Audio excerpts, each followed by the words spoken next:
Hello and welcome to Clash of the Dice. I am James. There is no Joshua because Joshua has turned into your stereotypical grumpy teenager who is obsessed with video games, and so trying to get him to put his Nintendo Switch down and stop playing Fortnite and actually play a game of any kind of tabletop game is a bit like trying to engage an orc in polite conversation over a cup of tea and a piece of Victoria sandwich. So I'm going to be doing some Warhammer 40,000 battle reports, playing against myself. These are only going to be small battle reports, so 500 points aside, simply because it's easier to keep track of the rules, and not just the core rules, but also the core rules for the main rules for each army. I only have the basic codexes. I don't have the Psychic Awakening because part of me resents having to pay extra for extra rules. When I sometimes think the Games Workshop is just trying to sell you more books. And I've also noticed I've got the latest Space Marine Codex and also the latest Space Wolf supplement, and I'm a bit salty that I've had to pay the money for a supplement for an army. But anyway, a lot of the rules in the Space Wolf supplement were the ones that were included in the Psychic Awakening book. So at some point, all of those Psychic Awakening rules, I suspect, are going to find their way into the 9th edition codexes. So I'm a little bit loath to invest the money in the Psychic Awakening books. So yes, 500 points aside, 500 points is actually a really nice sized game, believe it or not. You can have a lot of fun with it. So it's combat patrol, 500 points aside, so you only get 3 command points. But as you can see from these two armies, you get a half decent amount of models if you build the list right. Obviously, if you go for something a bit more elite like Space Marines, you're not going to get so many models. But on our left, you can see my Imperial Guard, my Astra Militarum. I'm going to use those phrases interchangeably, forgive me if you prefer one over the other. We have got 2 infantry squads, because it's a patrol. Within each infantry squad, we've got a sergeant with a las pistol and chainsword, and we've got a grenade launcher as the special weapon. They are going to be carried around in a pair of Chimera transports. Each Chimera has got a heavy flamer, heavy bolter, heavy stubber and hunter killer missile. And supporting them we've got 2 armoured sentinels. They're going to be 2 individual units. And each armoured sentinel has got an autocannon and another hunter killer missile. And leading them we have got one of my special characters. I say special character, he's a character that I've given a name to because I'm one of those nerdy gamers who likes to build background stories for their armies. So leading them is going to be Lord Commissar Drake. He is armed with a plasma pistol and a power fist. His warlord trait is Master of Command, so he can give orders just like an ordinary Imperial Guard officer. And supporting him is a platoon commander, Lieutenant Hagen. And Lieutenant Hagen has got a bolt pistol and a power sword. And Lieutenant Hagen is taking the relic, which is the Kurov's Aquila, and basically whenever the other army uses stratagems, I can roll a dice, and on a 5+, I pinch a command point, one of the command points they've spent. So, command point farm. So that is my 500 points of Imperial Guard. It's just shy of 500 points. Moving over to the Orks. These are all blood axes, so all of my Orks are blood axes. I should say actually I've got a lot more than 500 points of both of these armies. I've got about 3,000 points of both of these armies, and for the Orks I've even got a Stomper. For the Imperial Guard I've got a couple of super heavy tanks, but I'm keeping it small, keeping it simple. Mainly for my benefit while I'm filming it, to try and minimise the numbers of mistakes I'm going to make. But anyway, Orks. Leading them is one of my Ork war bosses. I've got 3 or 4 Ork war bosses. He's my main Ork war boss. He is Gargrim Zagruk, and he is armed with a custom shooter, a power claw, and he's got an attack squig called Giggles, and he's got a pair of sluggers and some stick bombs. His relic is, or his shiny gubbins, is Morgog's Thinking Cap, which is the Blood Axe specific one, and that allows him to either take a second warlord trait for himself or give another character a warlord trait. Now, he's a bit selfish, so he's taken both warlord traits for himself. And his 2 warlord traits are Brutal but Cunning, which means he can reroll hits in the fight phase, and if he charges, is charged or performs a heroic intervention, Chachi, as Say Hi Paul refers to it, he adds +1 to the damage of his melee weapons. His second warlord trait is Might is Right, which is +1 strength and +1 attack. So he's going to be good and punchy in combat, and let's face it, that's where orcs like to be. To his left, our right, is the Pain Boy, Mad Dog Wasbones, and he's just a standard Pain Boy. Behind them we've got a squad of 10 boys. The boss knob has got a power claw, and there's a big shooter in there, and all the rest are armed with slugs and choppers. And you can see they are blood axes, so they've painted their axes red, because that's what colour blood is. They are blood axes, so they carry red axes. Joshua has made the observation that they look like fire axes, but they are my blood axes. So in the bottom right of the screen we've got 5 orc commandos. Again, the boss knob has got a power claw, and in there one of the commandos has got a tank buster bomb.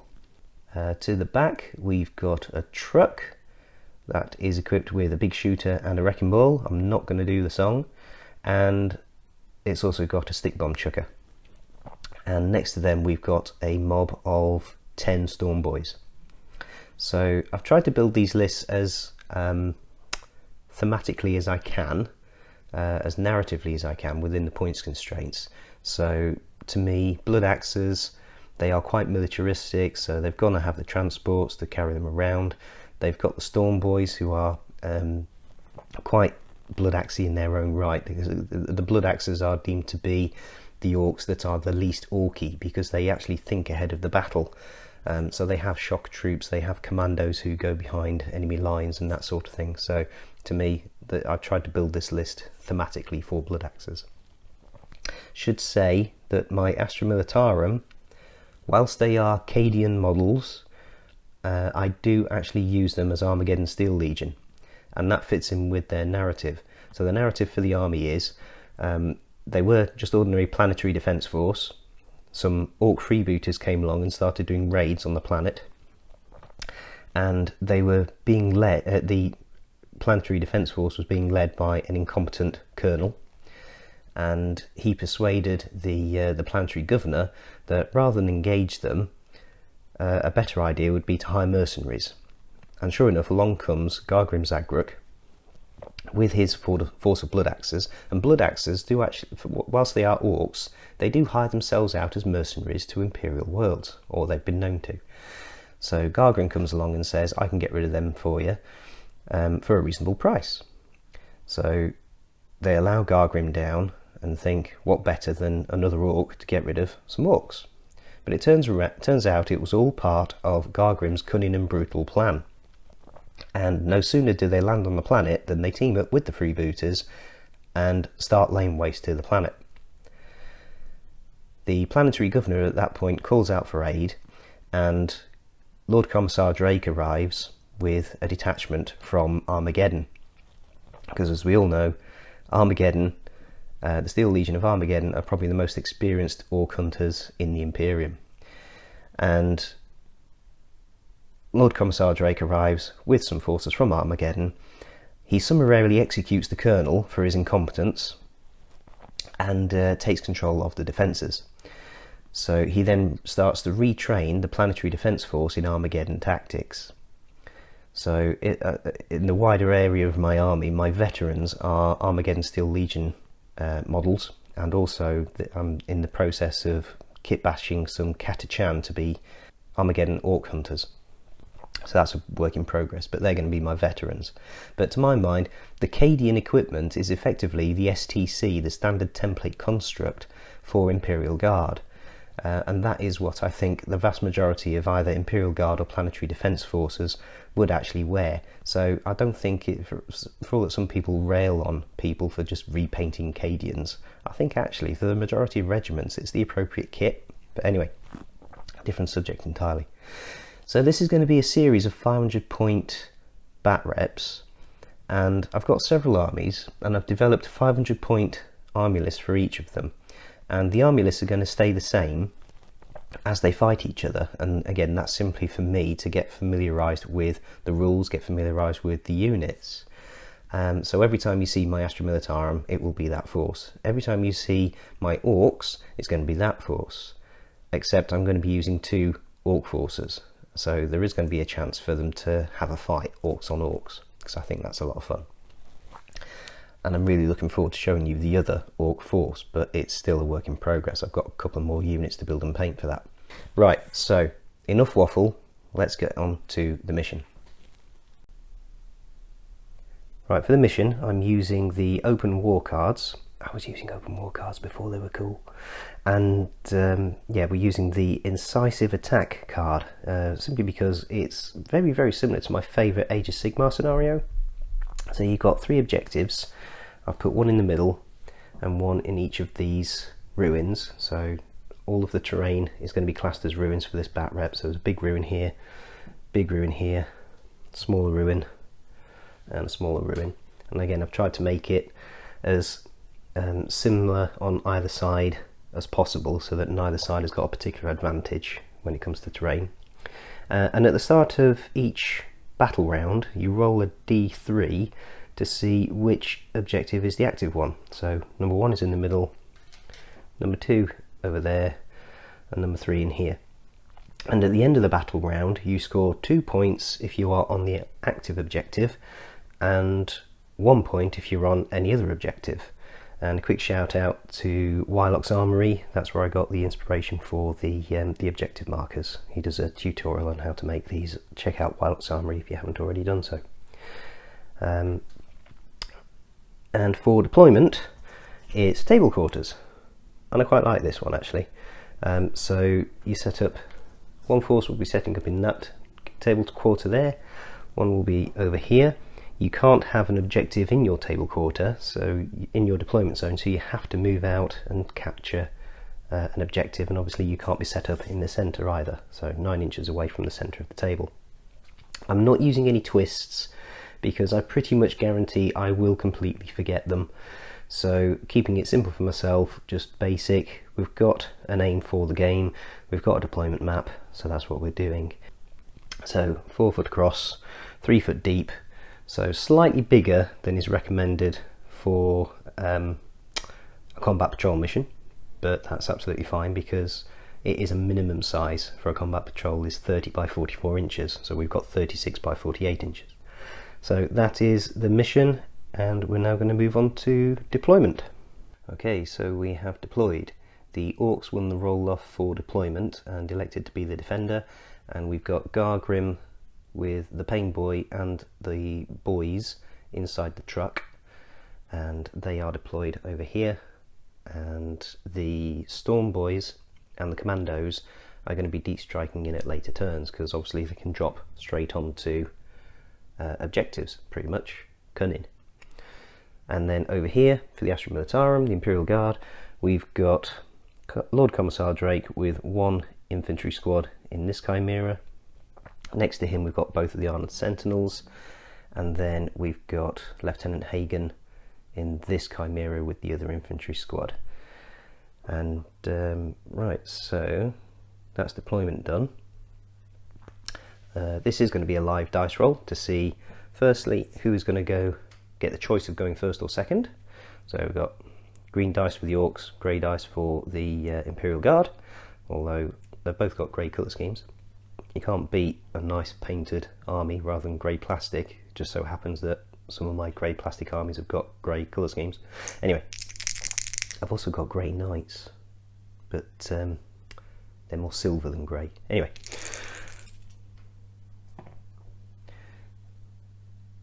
and that happens quite a lot in Warhammer 40k. Where you do the roll off to who goes first, and you roll a draw. Happens a lot with a lot of the battle reports I watch. Right, try again. Third time lucky? No. You see, this is why I'm going to do less live dice rolling. There we go. Right. So, Astra Militarum get choice of whether they go first or second. And it's a tricky one, this, because in this scenario, if you go first, arguably you get the advantage of getting onto the objectives, and your opponent then has to force you off them. But you score the objectives at the end of the battle round, whereas in the Age of Sigmar version you score them at the end of your turn. But I think because the Orcs have got a limited presence at the minute, we want to be pushing forward as soon as possible. So I think the Astra Militarum are going to take the first turn.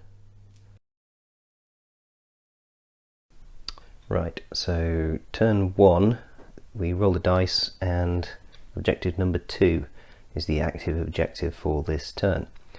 And Lieutenant Hagen in his Chimera with his infantry squad have advanced around from their deployment zone. They got a 6 for advance and have parked the Chimera on that objective. Now, because they advanced, they don't have any assault weapons, so obviously there's going to be no shooting from them. I should apologise if I sound a bit croaky and a bit snuffly. It's because even in this world of COVID, where you make it as difficult to catch COVID as possible, I've still managed to catch the common cold. So I am a bit snuffly, so apologies for that. Over here, both of the sentinels have moved forwards towards objective 1, and this sentinel is within 3 inches of the centre of objective 1. Before the Chimera moved and took up a new position behind the 2 sentinels, the Lord Commissar Drake and his infantry squad disembarked, and we're in the shooting phase now, and he issued the order move, move, move. So this infantry squad have managed to get onto objective 2. Now, it's always a bit risky disembarking your mechanised Imperial Guard too soon, but at the moment I think the rewards will outweigh the risks, because the Orks now have to get us off that objective. So on this objective we've got a squad of infantry, and the Lord Commissar is still tucked in there. That's as far as he could get when he disembarked. And yeah, we've got a Chimera parked on that objective and a sentinel on this objective, although that one is very likely to be contested.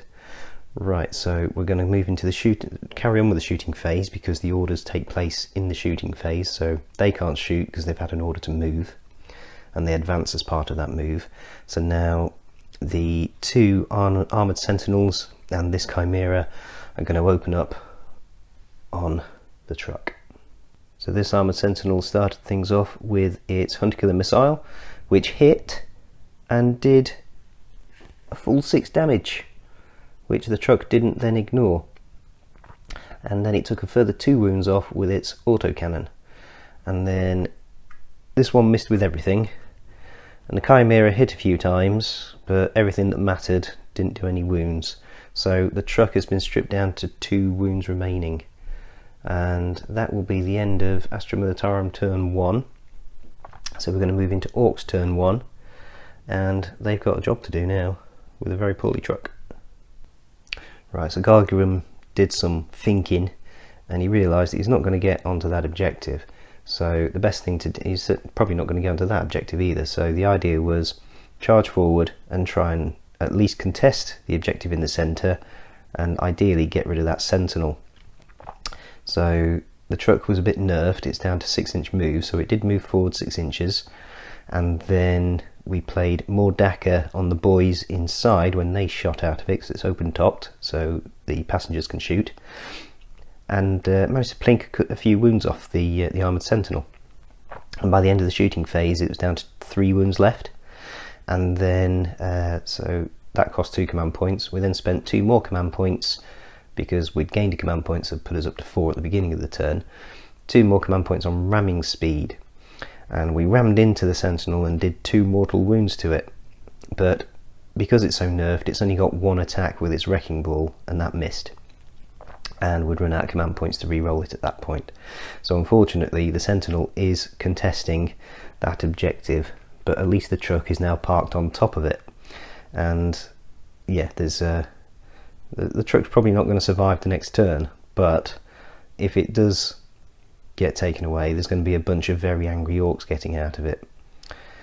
So at the end of that turn, that brings us to the end of the round, and the Imperial Guard are going to get 2 command points for holding the active objective, and another command point for holding this objective, but the Orks are not going to gain any, because the objective they're on is being contested. Right, so this is the end of the Imperial Guard movement phase, and at the start of the turn we rolled to see which was the active objective, and it's still this one. So objective number 2, we rolled a 3 on a d3. So Lieutenant Hagen's Chimera has moved forwards just to help consolidate its hold on that objective, and also to make sure it's going to be within range of any nasty gribblies that are going to come out of the truck, because the plan is blow it up and then take out what comes out of it. On that note, the Armoured Sentinel has backed away from it. I did want to heal some wounds because it's down to just one wound left, but with jury rigging you have to do that at the start of the turn, and then it can't move. The vehicle you repair can't move, and I wanted to get it out of combat so we could shoot at the truck. Likewise, the Chimera and the other Sentinel have backed away, but the Chimera being sure to stay within 12-inch range for its heavy flamer. Over here, this infantry squad has consolidated itself onto objective number 2 in such a way that we're going to deny any deep strike coming in to the ruin, and Lord Commissar Drake has moved up as well, again keeping within pistol range of the truck. So we're now going to go into the shooting phase, and the idea is this Sentinel is going to try and get rid of the last 2 wounds on the truck, so that we've then got plenty of small arms to go into the Orks that then come out of the wreckage. That's the plan. If this doesn't do it, then we'll probably move on to Lieutenant Hagen's Chimera, because he's got the one remaining hunter killer missile. So let's go and see what happens with that. Okay, well that went better than I expected, I think.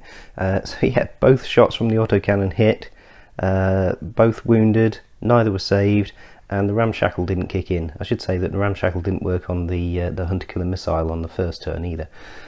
So yeah, the ramshackle hasn't reduced any damage at all.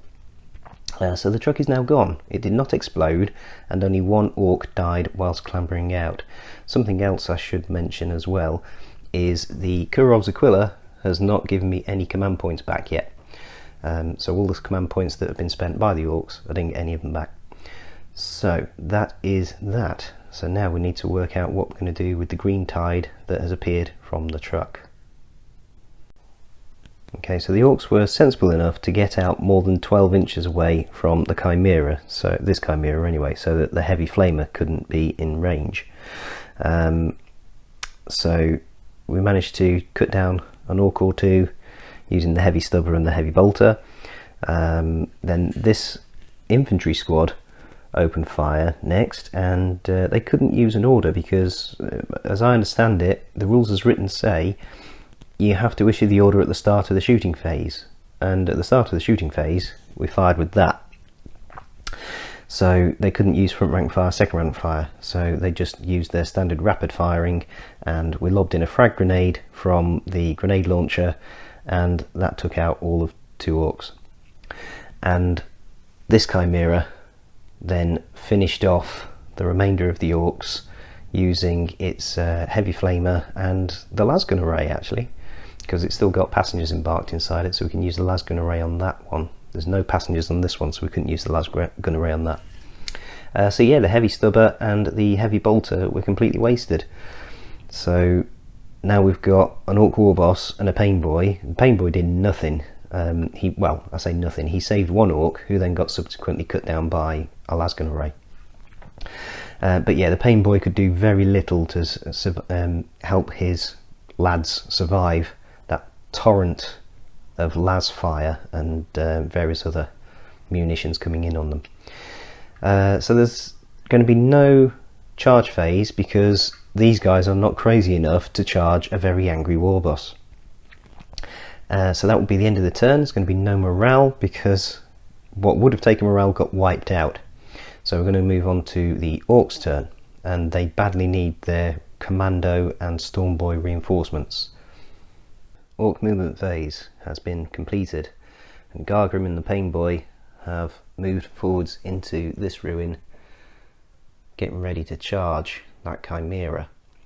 And we've also got the commandos have come in and are obviously 9 inches away from the Chimera, but the idea is we've then got 3 power claws there. So Gargrim's power claw, the pain boy's got a power claw, and that boss knob from the commandos has got a power claw.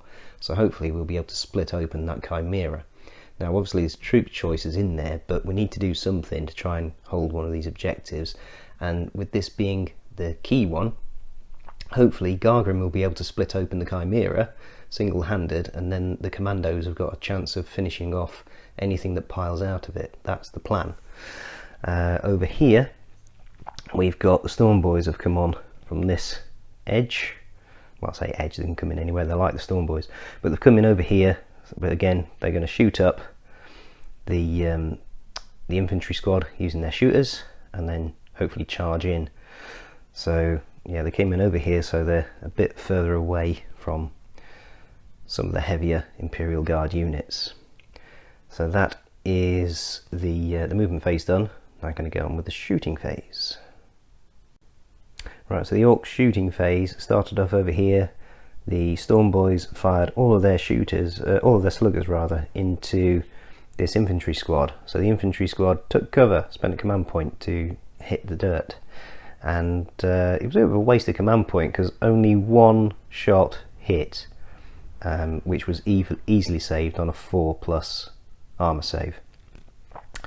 Then over here, Gargrim and the commandos fired at the Chimera and did nothing.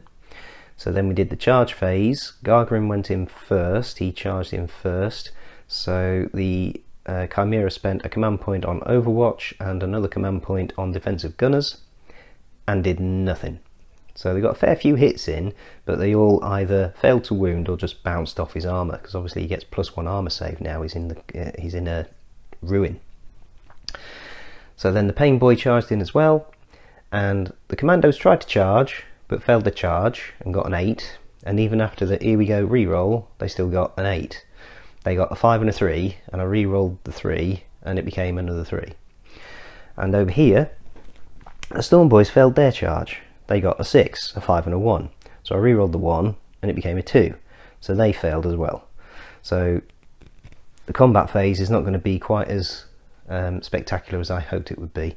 So we're going to go into the combat phase, and I think Gargrim is going to start things off because the Pain Boy can't crack it open himself.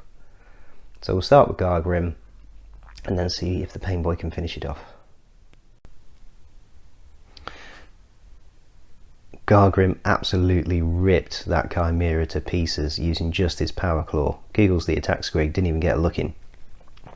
Although he may have savaged one of the guardsmen as he came out, because one of them did die in the resulting wreckage. The Chimera did not explode, I should say. But yeah, Gargrim and Mad Doc Wazbones have both consolidated 3 inches towards the nearest enemy models, and unfortunately they are a troops choice with objective secured, so they will continue to hold that objective.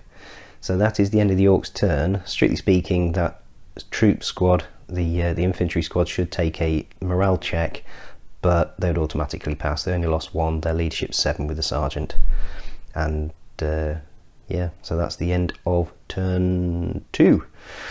And at the end of turn 2, the Imperial Guard will get 2 points for being on that active objective. They'll also get a point for being on that objective.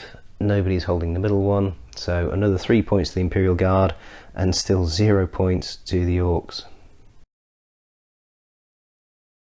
It's the end of the Imperial Guard movement phase, and at the start of the turn I rolled for the active objective, and it's still objective 2. It's still that one.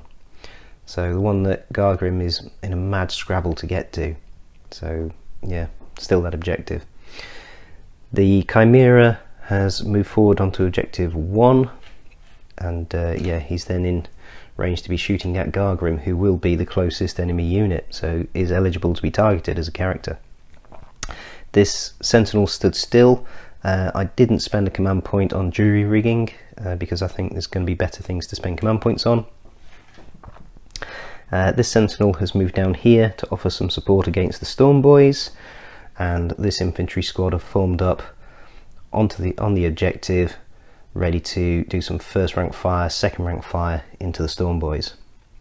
So that being said, let's move into the shooting phase, and let's get it right this time. You issue the orders at the start of the shooting phase. So first rank fire, second rank fire on this squad. First rank fire, second rank fire on this squad. This infantry squad fired into the Storm Boys, including a frag grenade from the grenade launcher, and Lord Commissar Drake joined in, as did this Sentinel. Long story short, there's 2 Storm Boys left. Over here, infantry squad fired in on Gargrim, took 1 wound off. Lieutenant Hagen fired in on the Pain Boy, did nothing. The Chimera fired in on Gargrim, fired 6 shots from the Heavy Flamer, and Gargrim only lost 1 wound to the Heavy Flamer, the Heavy Bolter and the Heavy Stubber. And then that left him on 4 wounds left because he took 1 wound from the lasgun fire. Then this armoured Sentinel with 1 wound left fired in. Both shots hit, both shots wounded, neither shot saved, which would have been 4 damage, but thankfully the Pain Boy managed to quickly jab him with some stims and kept him alive on 1 wound left.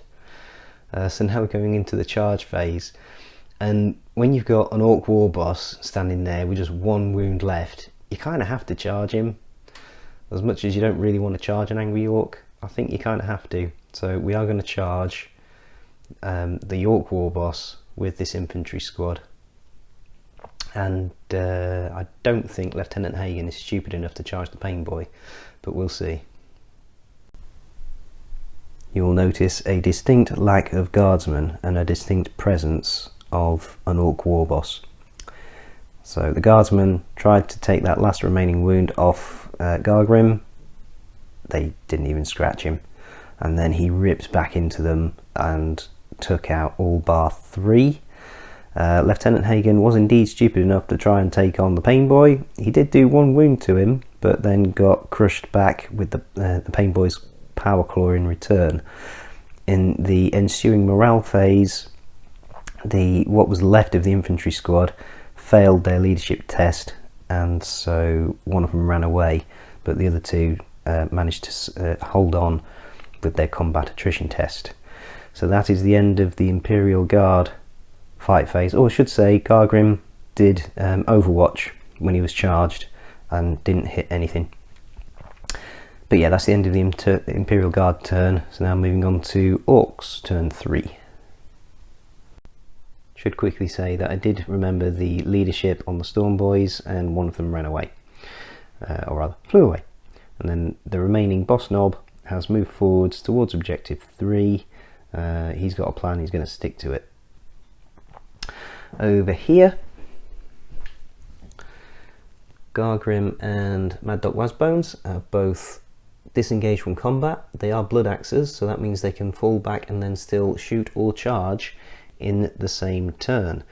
And Mad Dog Wasbones also managed to stitch 3 wounds back onto Gargrim using his Sawbones ability.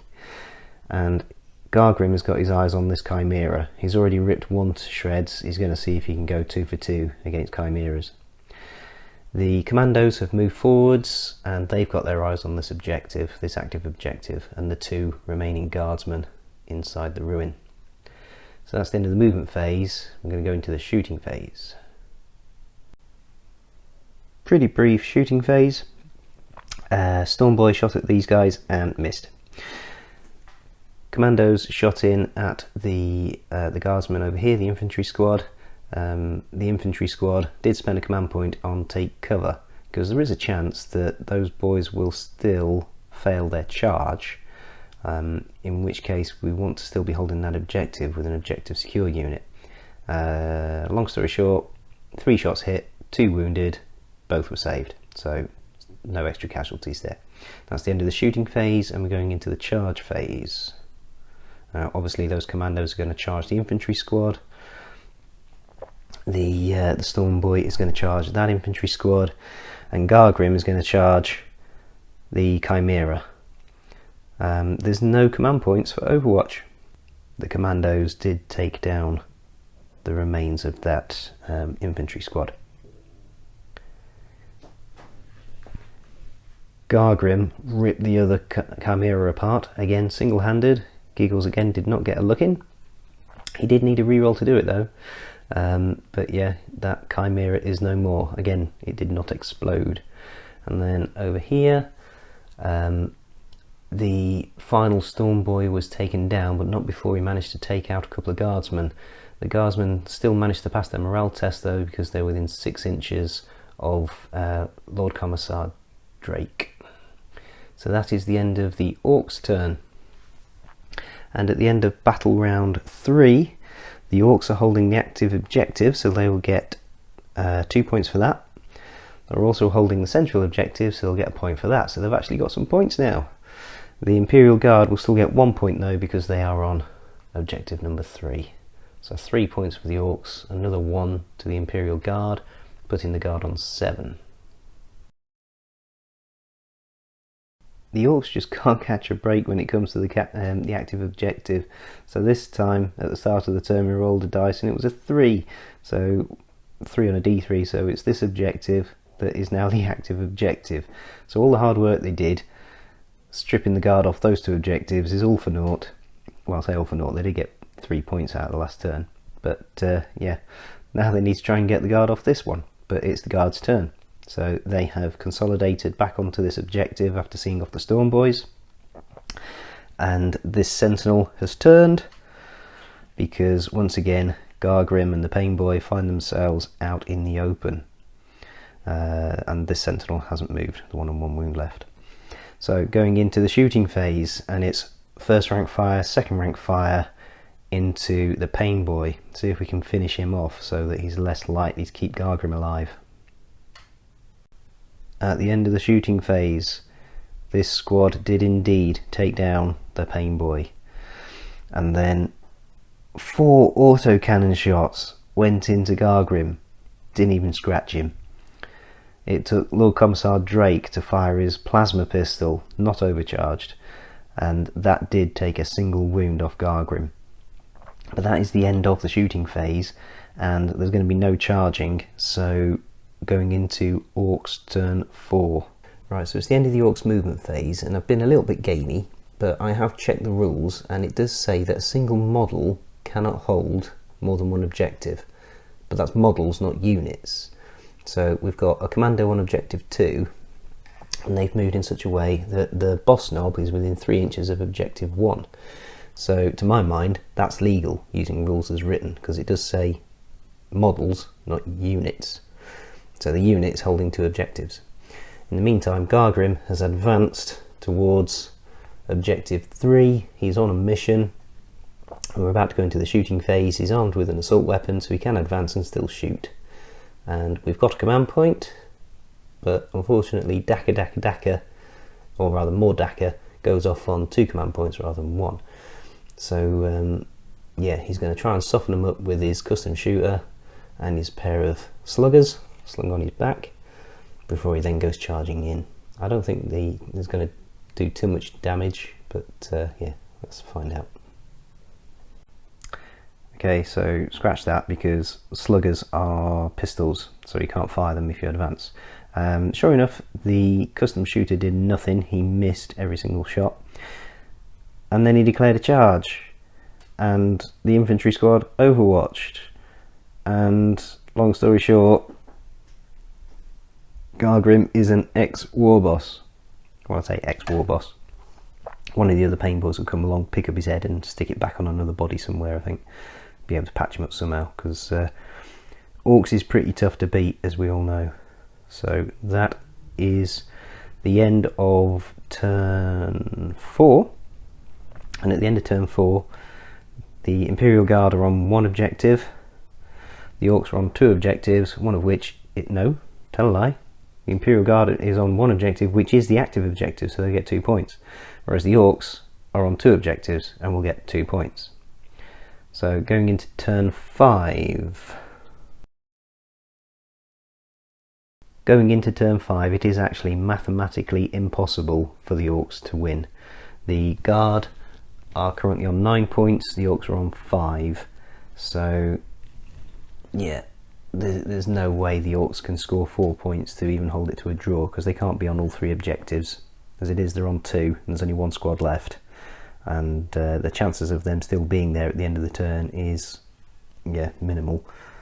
Even if they hold the active objective, which is objective 2, that's the one that they're on. So yeah, in theory they could get 3 points, which means they still wouldn't be able to win. So I'm going to declare it an Imperial Guard victory, and yeah, with a single squad of commandos left. Yeah, it was not as close as games of this that I've played. I did play this as kind of like a practice game to help make sure I minimise mistakes and get as many rules right as I could, and that actually did end in a draw. And obviously the tactics were a little bit different because the objective changes.